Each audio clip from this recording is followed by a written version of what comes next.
Voilà, bonjour à tous et à toutes. On est aujourd'hui le mardi Kaf Tammuz. On est le 23 juillet et je reprends le cours de Tania avec mon fils Mendel.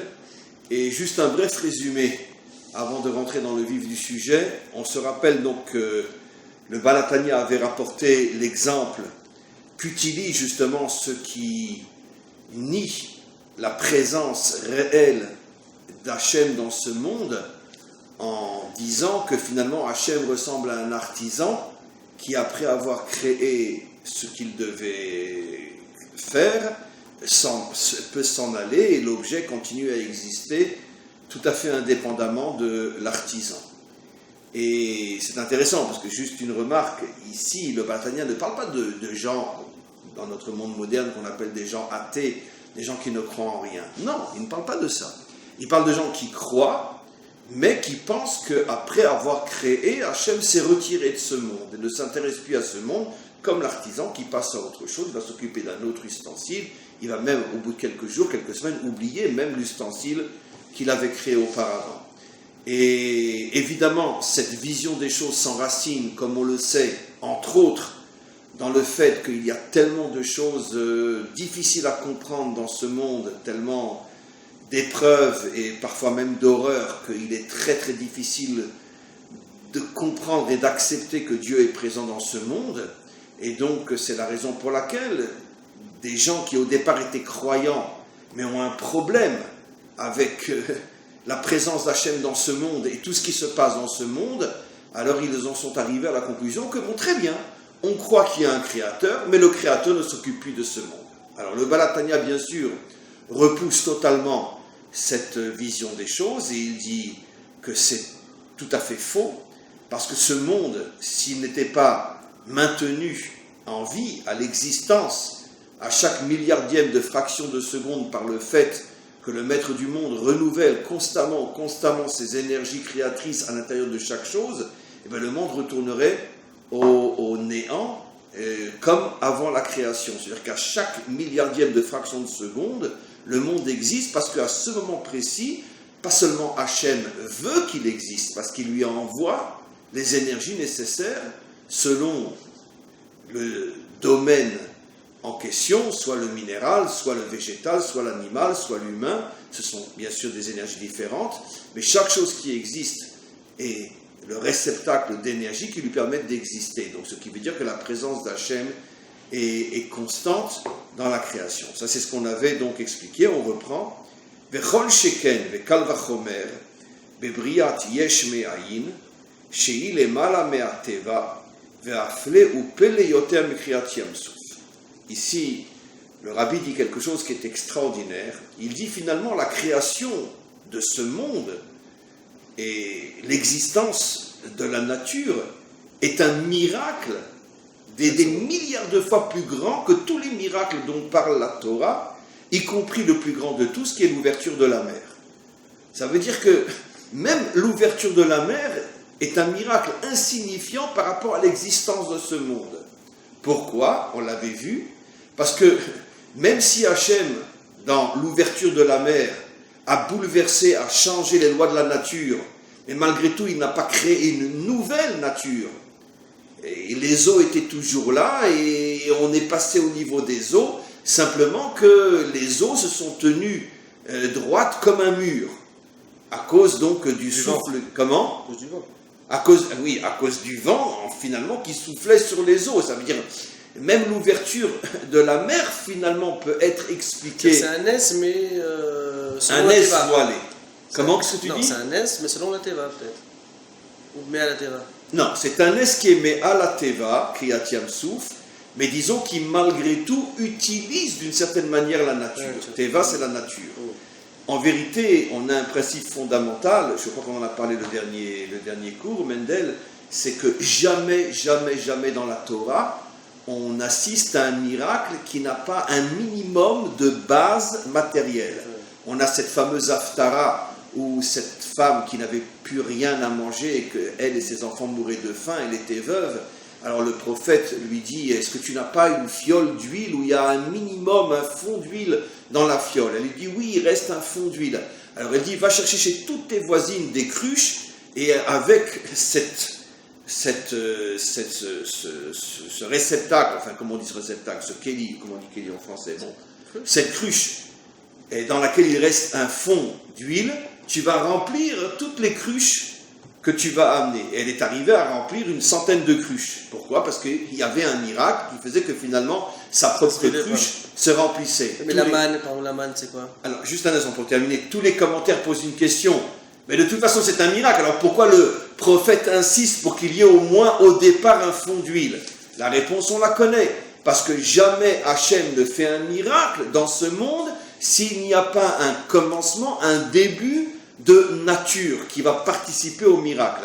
La manne, c'est-à-dire ce pain qui tombait du ciel, alors si tu regardes la Torah, tu t'aperçois que c'était une forme de rosée qui était transformée en nourriture.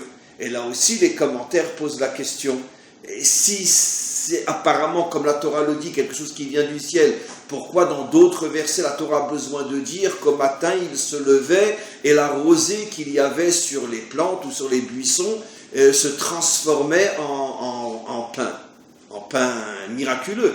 Si c'est un miracle, le pain descend du ciel, un point c'est tout, même réponse. On ne trouve pas un seul cas dans la Torah d'un miracle qui est du début jusqu'à la fin complètement au-delà de la nature. Donc, pourquoi? Alors, il y a plusieurs réponses à cela. L'une des réponses, celle que moi je préfère, c'est pour ne pas enlever complètement le libre arbitre. Pour que celui qui ne veut pas croire peut se dire, en se concentrant uniquement sur la petite parcelle naturelle qui est présente à l'intérieur de ce miracle, il ne va voir que ce qui est naturel et va refuser d'accepter le miracle. Entre autres, c'est ce que les commentateurs disent, comment les Égyptiens ont eu cette folie de rentrer dans l'eau. Si ça avait été un miracle 100% visible, ils auraient bien compris que c'est un miracle pour Israël et pas pour eux, donc eux se mettent en danger. Mais comme ils ont vu que le vent soufflait, bien que s'ils avaient réfléchi un minimum, ils se seraient dit, mais enfin, aucun vent ne peut à ce point ouvrir la mer et faire que l'eau se dresse comme des colonnes de pierre. Il y a forcément une autre intervention. Mais eux se sont concentrés uniquement sur l'aspect naturel et ont refusé de croire au miracle. Et de l'autre côté, il y a Yitro. Yitro, quand il a vu Milchemet Amalek et Kriyat Yam-Souf, il a tout lâché pour se convertir. Donc ça veut dire qu'il n'est pas resté dans le choix du libre arbitre uniquement. Et non, il a eu le courage de voir que 90% de l'événement était en vérité miraculeux. Il n'est pas resté coincé dans les 10% naturels. En vérité, tu sais, Mendel, dans la vie de tous les jours, on est très souvent confronté à ce genre de situation. Oui, mais nous, en étant peut-être religieux, ou nous en tant que personnes qui ont la Emouna, mais quand quelqu'un comme Yitro, il arrive à voir parmi ce nez quelque chose de surnaturel, donc c'est ça Teshuva, c'est sa vraie Teshuva. C'est sa vraie Teshuva.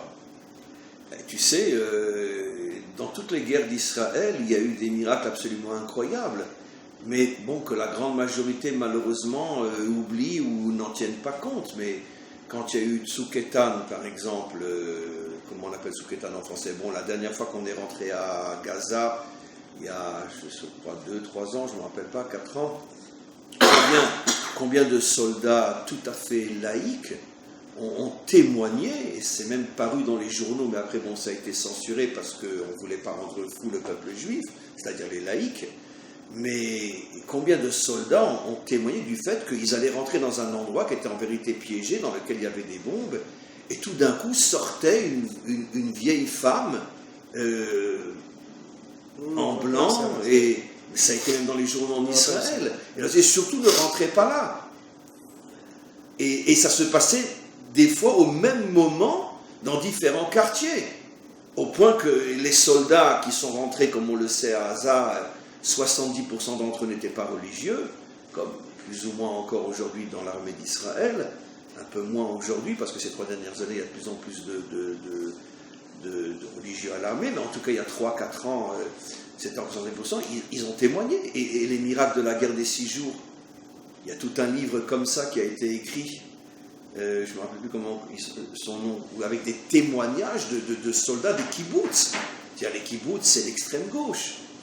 Surtout à l'époque de la guerre des 6 jours. Ils témoignent, et puis le grand miracle de la guerre de Kippour avec Kahalani. 2 tanks contre 10 000 tanks syriens qui déferlent du haut du Golan, et tout d'un coup ils s'arrêtent tous et ils retournent en arrière. Et quand le général des tanks arrive à Damas, le père de Assad lui dit « Mais qu'est-ce qui vous a pris? Mais qu'est-ce que tu as fait ?» Il dit « Mais maître, ils étaient des centaines de milliers de tanks devant nous, alors qu'il n'y avait que 2, le tank de Kalani et encore un autre. Les 2 se sont transformés à leurs yeux en centaines de milliers. Il a été pendu le jour même sur la place de Damas, parce que le père de Assad l'a pris pour un fou. Parce que quand après on a vérifié, on a vu que de toute façon, Israël n'a jamais eu 100 000 tanks.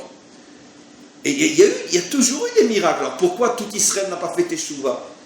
Parce qu'il y a aussi, pendant la guerre des Kippour, il y a eu aussi de grandes pertes, il y a eu des milliers de morts, il y a eu des milliers de blessés, il y a eu des soldats qui ont été massacrés d'une manière atroce, surtout dans le Golan.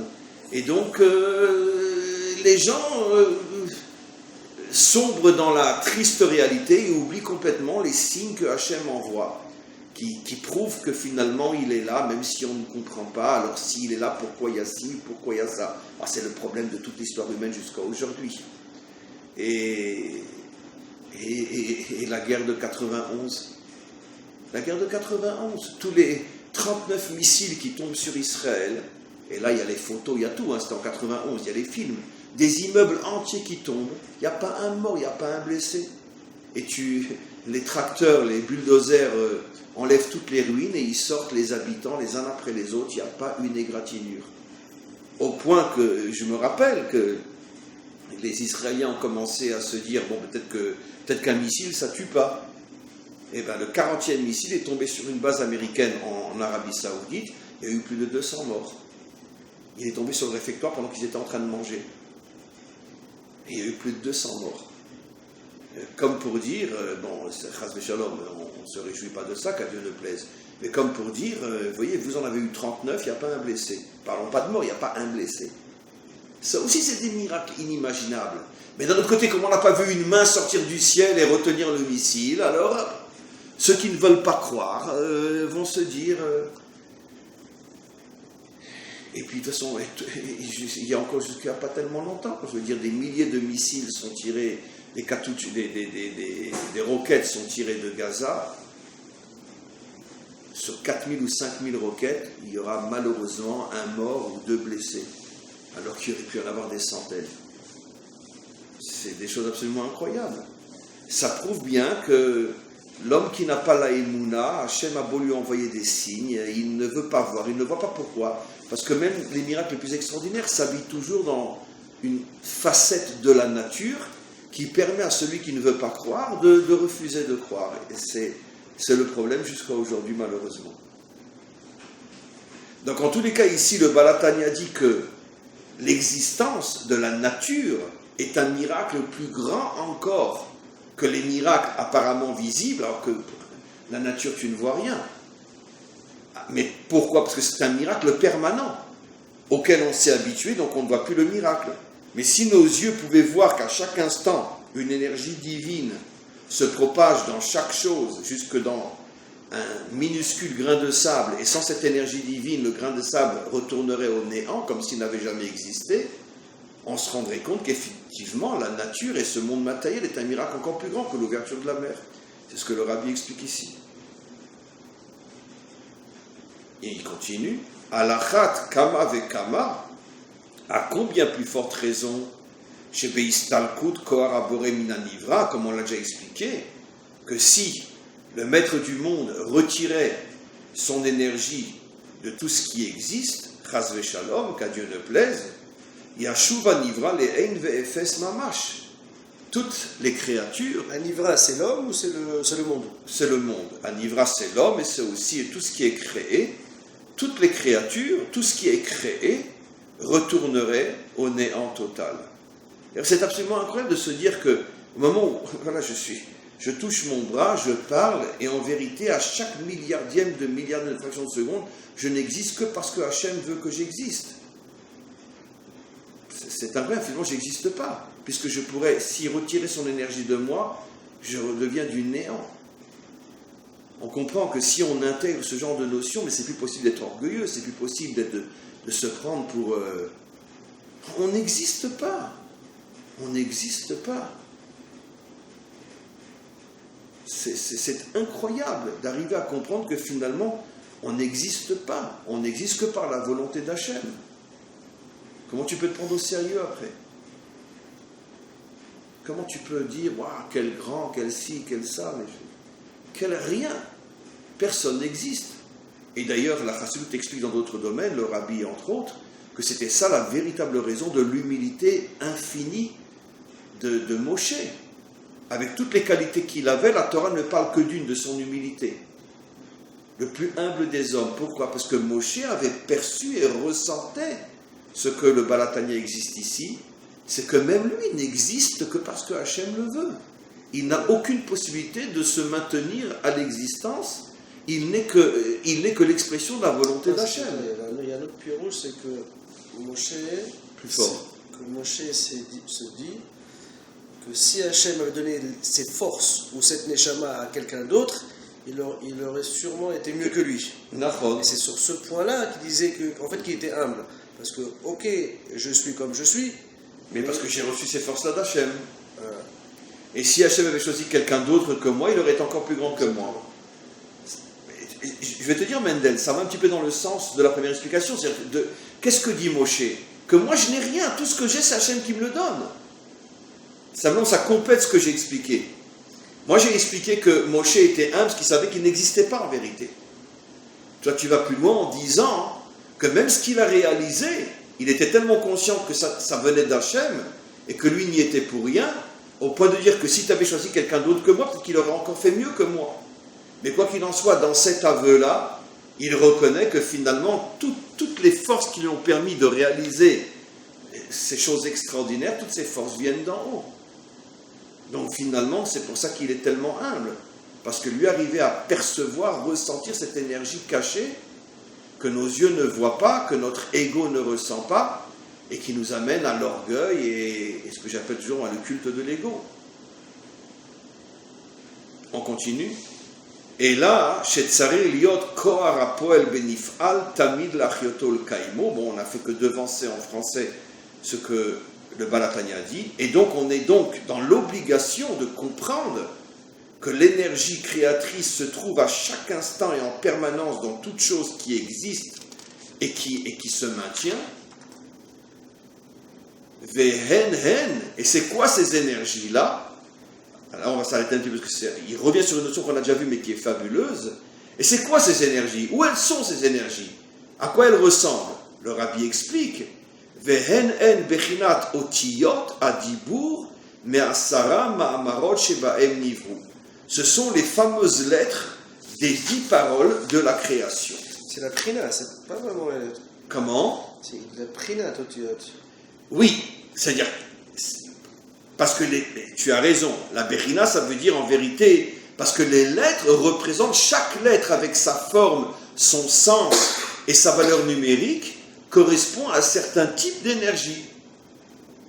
Et donc, le mot, par exemple, un mot qui est dans la création, le mot lune, il y a Réar, il y a un Yud, il y a un Resh, il y a un Chet. Ces 3 lettres correspondent à 3 énergies, et selon l'ordre que le Yud est avant le Resh et le Resh est avant le Chet, dit de cette manière-là, cette énergie-là va permettre à la lune d'être comme elle est. Shemesh, Chama, ou Maïm, même Yud même, ça va donner les eaux. Alors maintenant, il y a une question. Ce qui va les maintenir, peut-être. Comment? Ce qui va les maintenir. Ce qui va les maintenir. Alors il y a une question extraordinaire que le Tanya ne traite pas, en tout cas clairement ici, mais qui est dans d'autres Mahamarim de Chassidut que le Rabbi explique. Il dit, mais pourquoi on a besoin de passer par cette comparaison avec les lettres? On a compris, dans chaque chose qui existe, il y a une énergie permanente qui est constamment renouvelée, et qui permet à la chose d'exister. Qu'est-ce qu'on a besoin de dire que ces énergies, en vérité, proviennent des lettres de la création? De toute façon, on ne comprend rien. Bon. Qu'est-ce qu'on a besoin de dire? Alors, le Rabbi explique, et le Makor, c'est expliqué mieux, parce qu'il le détaille, mais le Makor est dans le Zohar, comme le Rabbi l'explique. C'est ça, entre autres, il me semble qu'on avait déjà dit la dernière fois, l'importance extrême de l'étude de la Torah. Le Talmud dit clairement que si on pouvait imaginer, je me rappelle qu'on en a parlé, mais il faut le redire. C'est vrai que le Rabbi dit qu'il faut toujours apprendre un Perektania ou quelque chose. Ouais, il faut toujours parler de Torah. Non, même quand tu es dans la rue ou autre part, tu peux toujours... tu peux le dire, tu peux dire des mots de Torah. Comment dire, les Taher et Taolam. Voilà, ça purifie le monde. Et donc c'est pour ça qu'il y a un verset qui dit Imlo beriti yomam valayla chukot shamayim vaaretz lo samti. Si on pouvait imaginer que pendant une seconde seulement, disent nos maîtres, il n'y ait nulle part dans le monde quelqu'un qui étudie la Torah, le monde, à cet instant précis, retournerait au néant. Je sais que ça va faire rire tous les philosophes et tous les sceptiques et tous les intellos, ce que j'appelle les intellos de mes chaussettes, peu importe. Mais nous, on y croit, et on n'a pas honte d'y croire. Si on pouvait imaginer que pendant une seconde, personne, quelque part dans le monde, n'étudie la Torah, le monde retournerait au néant. Pourquoi? Parce qu'à partir du moment où ces énergies proviennent des lettres de la Torah, et la Torah a été donnée au Ham Israël, au peuple juif, c'est-à-dire que le maître du monde nous a associés à lui dans le maintien du monde. Ça veut dire qu'il aurait pu très bien dire « je n'ai pas besoin de vous ». C'est moi qui ai créé le monde et tout seul je renouvelle les énergies créatrices. Par les lettres. Oui. C'est ce qu'il dit ici, là. Il ne dit pas qu'on est associé au... Non, ici il ne le dit pas, mais le Rabbi l'explique à partir du verset, parce que les maîtres, avant le Rabbi, en ont parlé. Les prophètes, le fameux verset. Imlo beriti yomam valayla, si ce n'était l'étude de la Torah jour et nuit, chukot shamayim vaaretz lo samti, ça veut dire que toutes les lois de la nature disparaîtraient. Et c'est comme ça que nos maîtres comprennent. Et simplement que le Rabbi explique, il détaille ce qu'explique le Tanya. Pourquoi le Tanya insiste pour dire que ces énergies viennent des lettres? Pour nous faire comprendre que c'est ça en vérité le sens premier et profond du don de la Torah. C'est parce que nous sommes les associés d'Hachem dans le maintien du monde, et grâce au fait que nous étudions la Torah, la première conséquence et la plus importante de toutes, c'est que nous maintenons le monde à l'existence. Et le Rabbi rajoute, comme il est connu, Kol hamevarer mitbarer, tout celui qui apporte le bien est le premier à le recevoir. C'est pour ça que si quelqu'un étudie tous les jours la Torah, le premier qui va bénéficier de cette énergie qui lui donne force et vie et réussite, va être celui qui étudie la Torah. C'est pour ça, comme on en a déjà parlé, que l'étude de la Torah fait partie intégrante de la réussite, même matérielle, dans ce monde. Parce que grâce à l'étude de la Torah, tu renouvelles des énergies qui permettent au monde d'exister, et comme ça passe par toi et c'est grâce à toi, tu vas être le premier bénéficiaire, et ta vie va se changer complètement. Au point que tu vas avoir une réussite au-delà des lois de la nature dans ta propre vie. Si véritablement tu étudies l'ishma, comme on dit. Évidemment, si tu étudies pour te dire, parce que j'ai une affaire à signer aujourd'hui, je vais étudier une heure avant, c'est sûr que ça ne marchera pas. Comme disent nos maîtres, tout celui qui étudie la Torah avec intérêt, la Torah se transforme en poison de mort. Sauf qu'il y a une lettre du Rabbi qui dit que pour la bracha, etc., il faut étudier, et même s'il le fait l'olishma, c'est pas grave, chez Mitor, chez l'olishma, pas l'ishma. Oui, donc, tu as raison. Mais sur ça, il y a une marloquette. Je vais juste répéter à haute voix ce que tu dis, que le Rabbi dit que même des fois, si on n'arrive pas à étudier directement avec une pensée pure, et même si on étudie avec intérêt, malgré tout, il faut étudier, parce que effectivement, c'est rapporté dans le Talmud, c'est Rav Yehuda qui dit ça. Leolam ya'asok Adam batora afilu shelo lishma, ki metor shelo lishma balishma.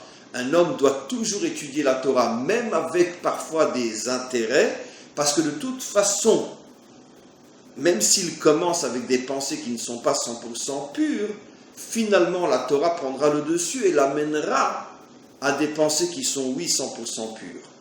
Donc si quelqu'un se dit, ah non, je ne veux pas étudier parce que je sais que j'ai une affaire à signer dans 1 heure et j'ai peur que mon étude de maintenant, ce soit dans le but d'avoir la bénédiction d'Hachem pour le contrat que je dois signer, donc je préfère ne pas étudier. Sur ça, le rabbi dit non, tu te trompes complètement. Parce que mieux vaut une étude, même avec une pensée qui n'est pas 100% pure, que de ne pas étudier du tout. Malgré tout, ça c'est ce que dit le rabbi Mendel, malgré tout, il faut savoir que quand je parle, moi, de mauvaises pensées, la Gemara elle-même, le Talmud lui-même fait la différence entre quelqu'un qui, si tu veux, prend la Torah uniquement comme un moyen de réussir, mais il n'a pas vraiment de Emouna, il n'a pas vraiment de Yirat Hashem. C'est pas quelqu'un qui est vraiment attaché à Hashem. Simplement, bon, il a entendu, il y croit un petit peu que la Torah va lui ouvrir certaines portes de bénédiction. Il le prend comme il prendrait le conseil d'un très grand financier qui lui dirait fais ci ou fais ça. Ça, c'est dangereux. Mais si quelqu'un, et c'est le cas de la majorité de ceux qui étudient la Torah, est quelqu'un qui a la Emouna, il a la crainte d'Hachem, il a le respect d'Hachem, simplement c'est un être humain. Et je sais que cette semaine, j'ai une grosse affaire à signer, et j'aimerais bien que ça marche, car j'en ai vraiment besoin. Et bon, je vais redoubler d'efforts dans mon étude de la Torah, mais je suis en même temps quelqu'un qui vraiment aime Hachem et le respecte. Je ne prends pas la Torah uniquement comme un moyen de réussite. Simplement, je suis un homme, et c'est vrai que bon, ça m'est difficile d'étudier sans penser que j'espère que ça va m'amener... Ouais, mais il y a plein de choses, c'est voilà. Comme le Maaser, si c'était pas une promesse d'Hachem, Maaser Keshitacher, peut-être le 3/4 des gens, ils auraient peut-être pas donné la tzedaka. Donc il y a des choses que tu fais spécialement pour avoir la bracha, pour avoir la réussite. Oui, mais encore une fois, la Gemara pose cette question. Je ne dis pas que celui qui étudie, c'est pas que la personne elle n'aurait pas étudié. C'est qu'il travaille, c'est qu'il est fatigué, c'est qu'il n'a pas le temps, c'est qu'il doit s'occuper de ça, etc.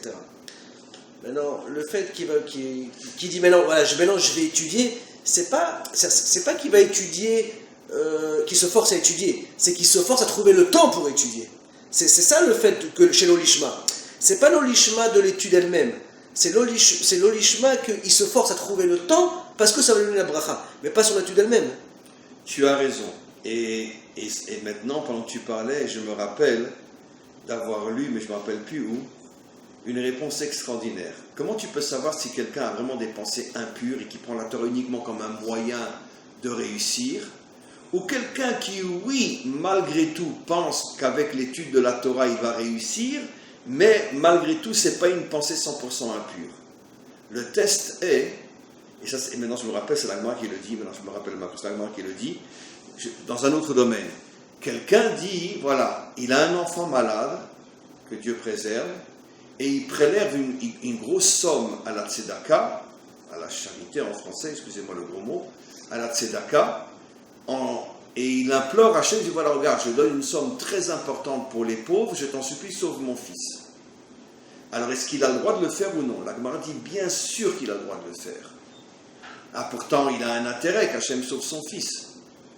Et la Gemara répond, parce que de toute façon, même si, qu'à Dieu ne plaise, ça ne marche pas, et que son fils n'est pas immédiatement guéri, malgré tout, il continuera à donner la tzedaka.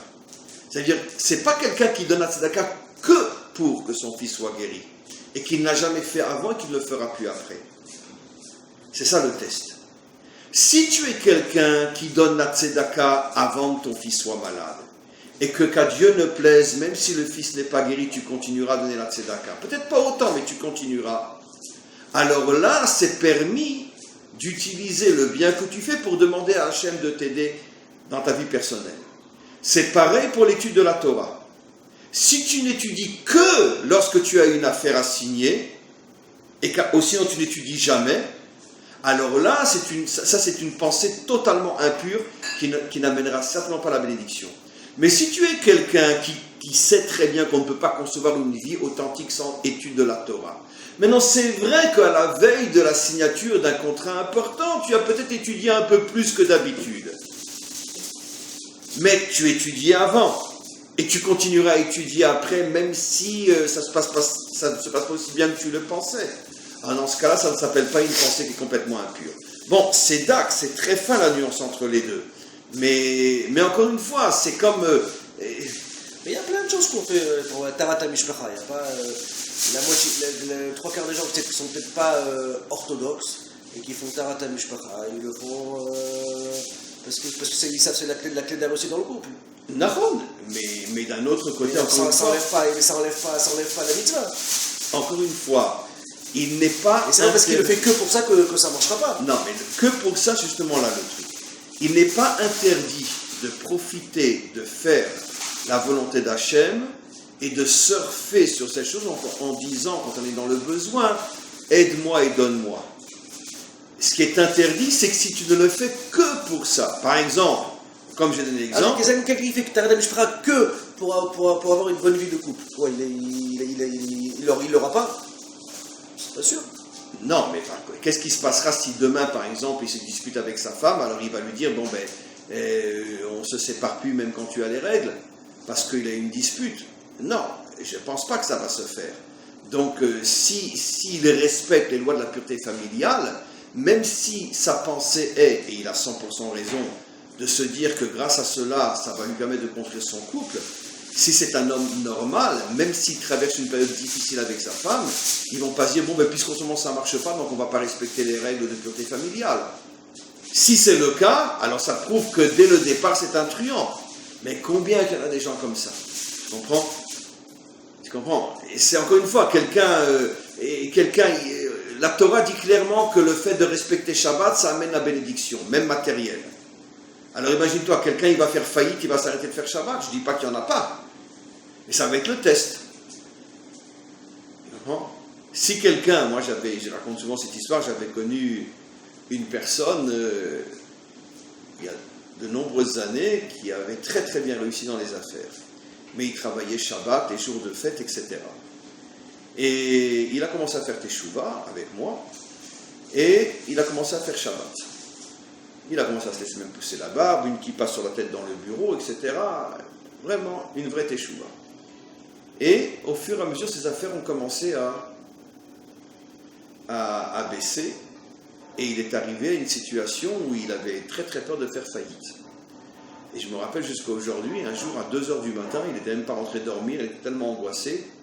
Il m'appelle, il me téléphone, il me dit, tu viens absolument me voir dans mon bureau, il faut que je te parle.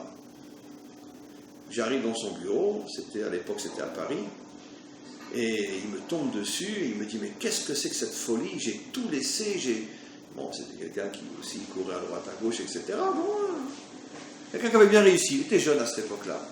Il dit, regarde, j'ai tout sacrifié, tout, je veux dire, j'étudie, je fais les mitzvot, je fais Shabbat, et quand je faisais rien, j'arrêtais pas de monter dans les affaires, et maintenant que je descends. Hachem m'a aidé, et tout de suite, c'est pas de moi, je sais que ça vient d'en haut, je lui ai donné la réponse juste. Je lui ai dit, sache qu'en vérité, Hachem est en train de te nettoyer et de te reprendre tout l'argent que tu as gagné pendant 10 ou 15 ou 20 ans que tu as travaillé pendant Shabbat. Je lui ai dit, tu sais quoi, regarde, viens, on fait un calcul, on s'assoit, on va essayer d'estimer tout ce que tu as gagné pendant le Shabbat et les fêtes pendant 20 ans, et ce que tu es en train de perdre. Je suis certain qu'on va arriver plus ou moins à la même somme. Hachem, justement, t'aime, il veut te purifier, il veut te nettoyer. Tu as dans ta richesse de l'argent impur, de l'argent que tu as gagné le Shabbat, et il veut te priver de cet argent pour te nettoyer et ne te laisser que l'argent propre. On a commencé à faire le calcul, etc. Puis après, bon, il a dit, allez, j'arrête, ça m'énerve, c'est faux, c'est pas ça la raison. Et finalement, il a tout lâché. Mais... Et il est redevenu riche? Non, Dafka, il n'est jamais vraiment redevenu riche. Dafka, c'est incroyable. Mais il a tout lâché. Et pourquoi? Parce qu'il ne comprenait pas le système. Moi, je lui ai expliqué, et je sais que mon explication était juste. Justement parce qu'il a fait Teshuvah, Hachem veut le nettoyer. Donc, veut lui enlever tout cet argent qui n'est pas propre. Bon, il faut une émouna inimaginable. Oui, mais au contraire, t'as plein de gens aussi, plein d'hommes d'affaires que quand ils ont commencé à faire Shabbat, ils ont gagné plus, ou ils ont gagné autant, on va dire, que ce qu'ils gagnaient avant en travaillant le Shabbat. Oui, mais peut-être que c'était justement des gens que Hachem savait que même si il leur faisait un sale coup, ils n'arrêteraient pas de faire Shabbat. Tu comprends? C'est des exemples comme ça, c'est en-sof. Et combien qu'on a de cas de gens qui ont eu une épreuve terrible, ils ont perdu un être cher, des enfants ou je ne sais quoi, et ils se sont renforcés dans la Emouna et dans la Torah plus encore qu'avant. Et combien qui ont tout lâché. Sincèrement, je pense que les gens qui se renforcent dans une épreuve sont plus nombreux que ceux qui lâchent tout. Parce que si tu lâches tout, ça prouve rétroactivement que tout ton lien avec Hachem était purement du business. Donc, encore une fois, c'est ça la nuance, Mendel. Tu as le droit de demander à Hachem de t'aider dans ta vie personnelle, en profitant du fait que tu fais le bien. Mais par contre, le test sera, et si Hachem ne te répond pas, si finalement il ne donne pas satisfaction à ta demande, est-ce que tu vas lâcher ou tu ne vas pas lâcher? Mais donc par rapport à ce que tu dis, quelqu'un qui est dans une situation difficile et qui va dire, bon, alors maintenant je vais étudier plus, ou je vais faire plus de mitzvot pour réussir, donc ça veut dire que l'Echatrila, c'est un mec bien. Puisque au contraire, lui, au lieu de tout lâcher, il fait plus de mitzvot, même si c'est par intérêt, mais au moins il monte en haut. Oui, non, mais le test va être, et si Hachem ne lui répond pas, comment qu'il va réagir? Imagine-toi qu'il prend sur lui de faire des choses qu'il n'avait jamais fait jusqu'à présent, parce qu'il est dans une situation matérielle difficile, et il se dit, en augmentant les mitzvot, etc., Hachem va m'ouvrir les portes de la bénédiction. Et que finalement, il investit de tout son cœur énormément, et la bénédiction ne vient pas. Là va être le test, est-ce qu'il va lâcher ou pas? Tu sais, un petit peu dans un autre domaine, ce que nos maîtres nous disent, comme avec le test pour les convertis, ceux qui veulent se convertir. On ne le fait plus vraiment aujourd'hui parce que le monde a changé. Mais si on s'en tient aux choses telles qu'elles sont dites dans le Talmud, on doit tout faire pour le décourager. Lui mettre vraiment des bâtons dans les roues. Pourquoi? Pour tester sa volonté sincère de se convertir. Parce que si on lui ouvre la grande porte, on lui dit, mais il n'y a pas de problème, monsieur, comme les chrétiens font ou comme les musulmans font, qu'au contraire, ils font tout pour que les gens se convertissent à leur foi. Nous, on fait tout le contraire, parce que nous, on veut l'authenticité. On n'a pas besoin d'un musulman de plus ou un chrétien de plus. Nous, ce qu'on veut, c'est un vrai juif. Donc, on va le décourager pour voir si, malgré tout, il s'entête et que sa volonté est plus forte que tous les bâtons que je lui mets dans les roues. Donc, Hachem peut nous faire la même chose. Il veut tester si le fait qu'on a redoublé dans l'étude de la Torah ou les mitzvot, est-ce que c'est que pour gagner de l'argent, ou bien c'est pour gagner, c'est vrai, mais parce que de toute façon, j'aime Hachem. Et de toute façon, je sais que je dois de toute façon faire plus que ce que j'ai fait jusqu'à aujourd'hui. C'est un moment où je profite de l'occasion pour avoir à la fois joindre l'utile et l'agréable. Alors Hachem peut parfois nous tester. Il va nous laisser pendant un certain temps sans résultat. Et s'il voit que malgré tout on s'entête et on continue, là il se peut que la bracha va venir comme un torrent. Mais il y a des tests, c'est sûr qu'il y a des tests. C'est jamais gratuit avec Hachem. Parce que, on le sait, Mendel, Hachem il est intéressé que par une seule chose, l'authenticité. Hachem se fout royalement de l'habit que tu portes, de la barbe que tu as ou que tu n'as pas, etc. Ce qu'il veut, c'est l'authenticité. Et l'authenticité, elle est en toi. Et elle ne peut se dévoiler que face à l'épreuve. Donc, il te teste. Ah, tu t'es mis à étudier la Torah maintenant? Très bien. Écoute, je sais très bien que c'est parce que tu as tel ou tel problème que tu voudrais résoudre.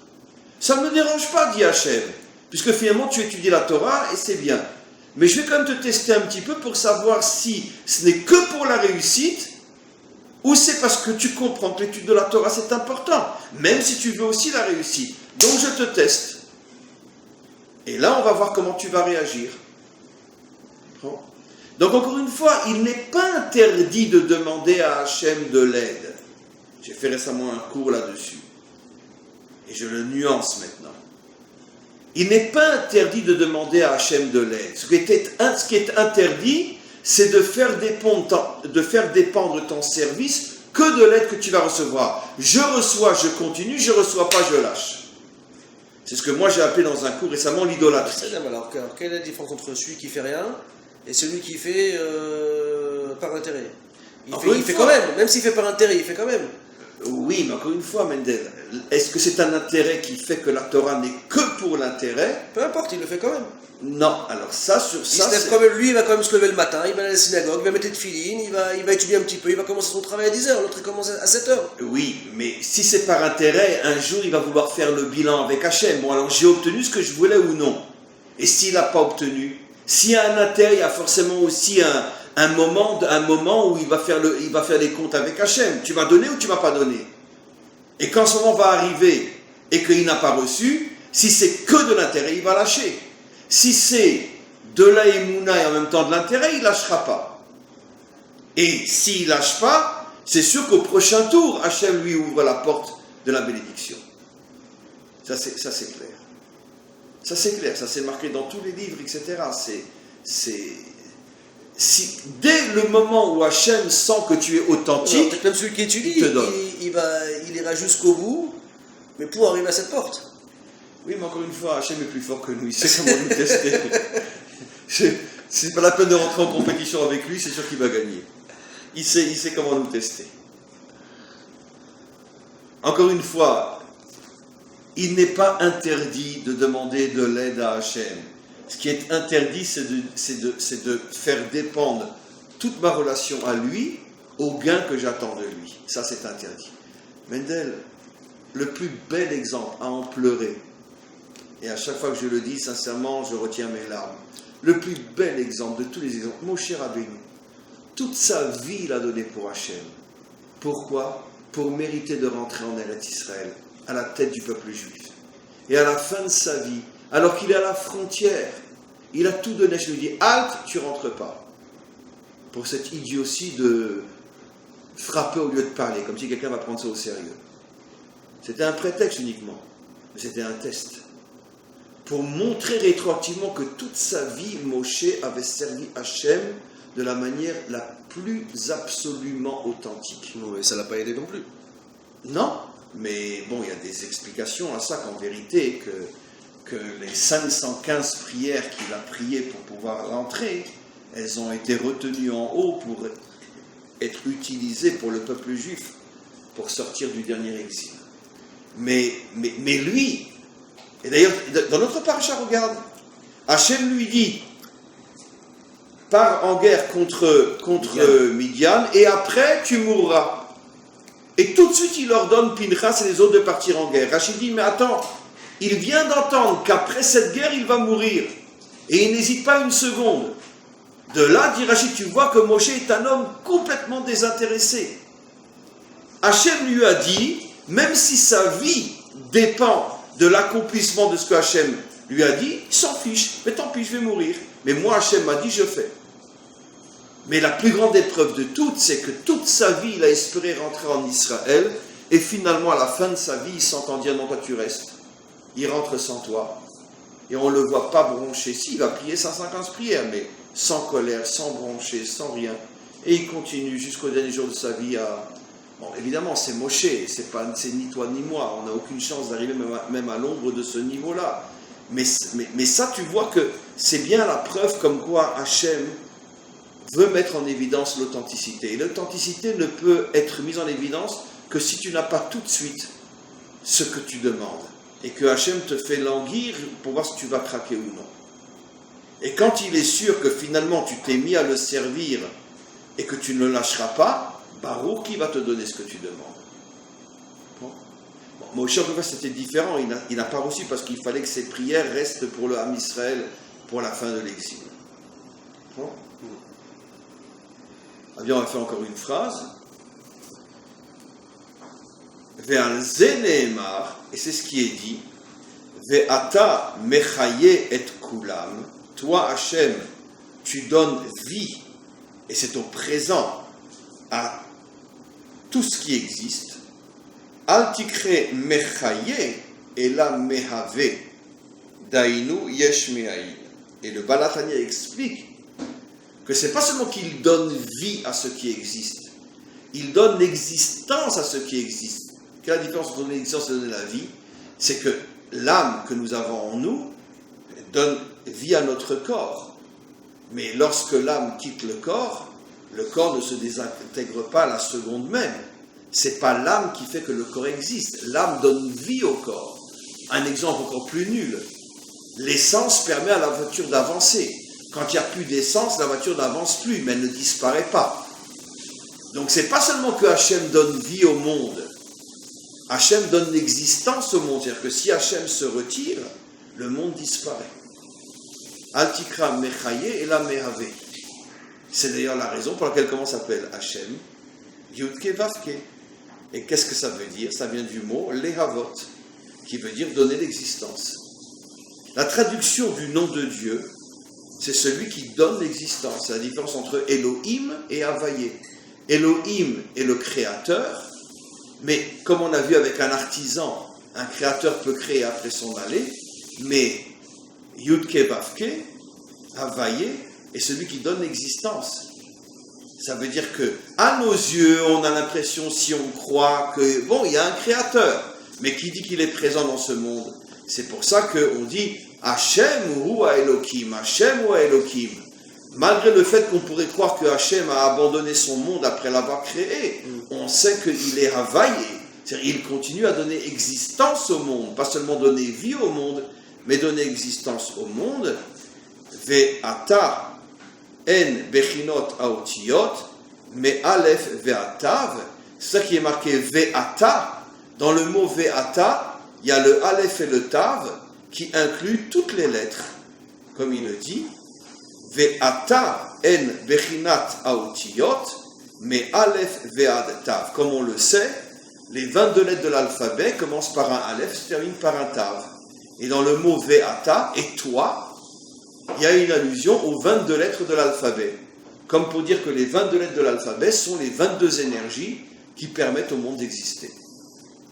Ve'ahe, et le E qui est à la fin du mot, ce qui est marqué Ve'ata, ça se termine Aleph Tav, les 22 lettres de l'alphabet, et après le E, c'est les fameuses He Motzaot Ape, Mekor Aotiot. Ce sont les 5 expressions de la bouche, comme on le sait.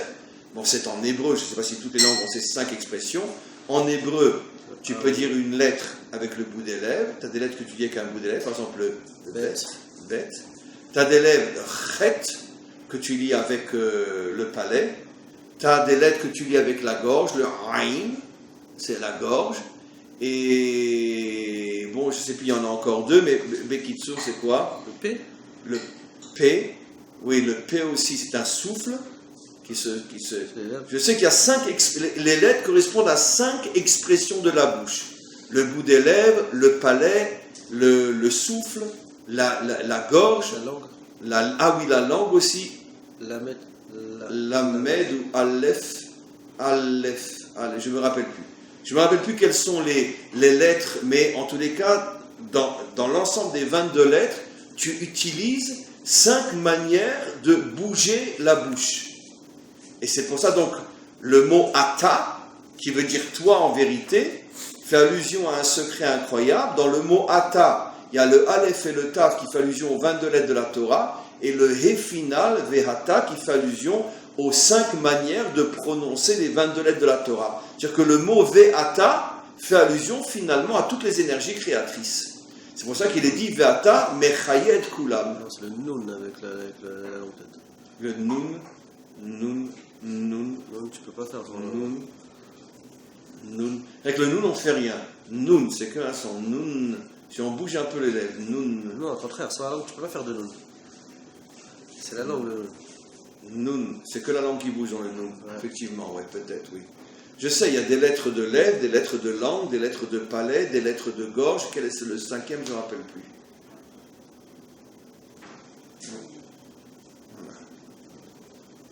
Top. Ok, on va s'arrêter là pour aujourd'hui. Merci Hachem, merci au Balatania et merci Mendel pour cette magnifique rabbouta.